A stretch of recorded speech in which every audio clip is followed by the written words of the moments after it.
भरत तिवारी जब तक जिंदा था उस गांव के 20 लोग उसके लिए इकट्ठा नहीं हुए, और मौत के बाद पूरा देश नौटंकी कर रहा है, विधवा विलाप कर रहा है। जिंदा रहते न ये भगत सिंह, राजगुरु, सुखदेव किसी को नहीं समझ पाए, क्योंकि इस देश का शिक्षक एकदम मरा हुआ है। अगर ये देश जिंदा नहीं होगा तो इस देश के लोग हमेशा परेशान रहेंगे। कभी मेरा बच्चा, कभी आपका बच्चा, कभी मेरे पिताजी, कभी आपके पिताजी, हमेशा यही होगा। और इस देश को अगर कोई जिंदा कर सकता है तो इस देश की मूर्ख जनता, नपुंसक जनता, कायर जनता, इसको मर्द बनना ही पड़ेगा। लाखों राजू तलवार, लाखों सोनम वांगचुक, लाखों भगत सिंह पैदा करना ही पड़ेगा, कोई चारा नहीं।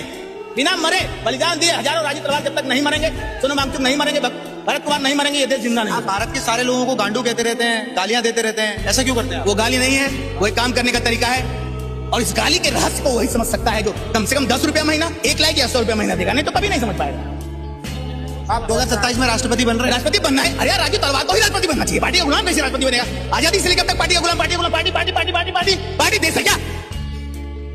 इतनी सी बात इस देश की शिक्षक को नहीं समझ पाती है। इस देश का शिक्षक क्यों नहीं बोलता है कि देश का राष्ट्रपति राजू तलवार को होना चाहिए, देश का प्रधानमंत्री सांसद विधायक राजू तलवार? अरे भाई, राजू तलवार जैसा आदमी का सांसद विधायक नहीं बनेंगे, मेरे तरह के लोग सोनम वांगचुक की तरह नहीं बनेंगे, भरत तिवारी की तरह, भगत सिंह, राजगुरु की तरह नहीं बनेंगे, तो कुछ नहीं होने वाला। आप कहते हो कोचिंग सेंटरों ने भी सत्यानाश कर रखा है देश का।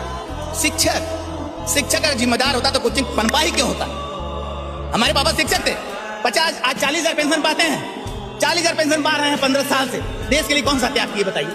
तुरंत पेंशन बंद होनी चाहिए। और सरकारी कर्मचारी जितने इस देश में हैं, सरकारी कर्मचारी जितने हैं, इनकी तनख्वाह आधी कर देनी चाहिए। बताइए, एक आदमी मर रहा है और सरकारी कर्मचारी एसी कमरे में बैठ के देश का नौटंकी कर रहा है।